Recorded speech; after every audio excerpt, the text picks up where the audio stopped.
இந்த திமுகவுக்கும் மற்றும் பலருக்கும் ஒரு காமன் ஓனர் ஒருத்தர் இருக்கிறார்ல, யாரு? பாஜக. அதில் ஒரு பாஜக மந்திரி ஒருத்தர் சொல்றாரு, விஜய் என்னப்பா, விஜய் நடிக, விஜய் நடிக, விஜய் நடிக, விஜய் நடிக. ஆமா, நான் நடிகன் தான், இப்ப யாரும் இல்லைன்றா. என்னமோ இவர் என்னமோ புதுசா கண்டுபிடிச்ச மாதிரி. ஆனா நான் அரசியலுக்கு வந்துட்டு நடிக்கல, அரசியல் நான் நடிக்கல. ஆனா நீங்க என்ன பண்றீங்க? அரசியல்ல இருந்துகிட்டே நாடகம் மேல நாடகம் போடுறீங்களே, அப்ப உங்க எல்லாரையும் நாடக நடிகர்கள்னு சொல்லாமா?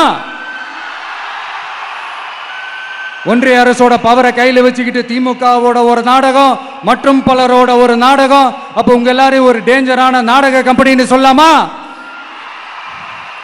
இந்த பாஜகவோட சரண்டராகி இருக்கிறதோட மட்டும் இல்லாம இந்த ஊழல்லையே ஊறி போய் இருக்கிற இந்த 2 பேரும் நமக்கு வேணாமுங்க. புதுசா ஃப்ரெஷ்ஷா ஒரு நல்லாட்சி கொடுக்கக்கூடிய, ஒரு மாற்றத்தை கொடுக்கக்கூடிய நம்மளுடைய டிவிகேவை நாம எல்லாருமா சேர்ந்து கொண்டு வருவோம், நாம எல்லாருமா சேர்ந்து கொண்டாடுவோம். இது ஒரு மாற்றத்திற்கான ஒரு தேர்தல். சும்மா மாத்தி ஓட்டு போட்டுக்கிறதுக்கு பேர் மாற்றம் கிடையாது. புதுசா ஃப்ரெஷ்ஷா ஒருத்தவங்களை கொண்டு வர்றதுக்கு பேர் தான் அந்த மாற்றம். இந்த போகி பண்டிகை அன்னைக்கு வீட்டில் இருக்கிற வீணா போனதையெல்லாம் தூக்கி வீசி எறிவோம் தெரியுமா? அந்த மாதிரி இந்த தேர்தலில் 75 வருஷ பவள விழா பாப்பாவையும் 55 வருஷ பல்லாங்குழி பாப்பாவையும் தூக்கி வீசி எறிவோமா?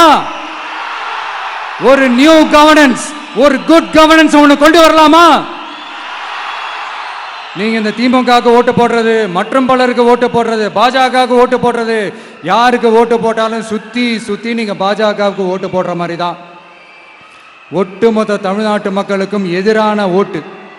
நீங்க ஒன்று கவனிச்சிங்களா? ஒட்டுமொத்தமா எல்லாருமா சேர்ந்து ஒருத்தனை எதிர்க்கிறாங்க. அதுக்கு என்ன காரணம்? ஏன் இப்படி எதிர்க்கணும்? இப்போ அவங்கவுங்க ஒரு தனித்தனி கூட்டணியில் இருந்தாங்கன்னா அவங்களுக்கு ஆப்போசிட்ல இருக்கிறவங்கள எதிர்ப்பாங்க. ஆனா ஒட்டுமொத்தமா எல்லாருமா சேர்ந்து ஒருத்தனை எதிர்க்கிறாங்க. அதுக்கு என்ன காரணம்? ஒட்டுமொத்தமா எல்லாருமா சேர்ந்து ஒரே கூட்டணியில் இருக்கிறாங்க.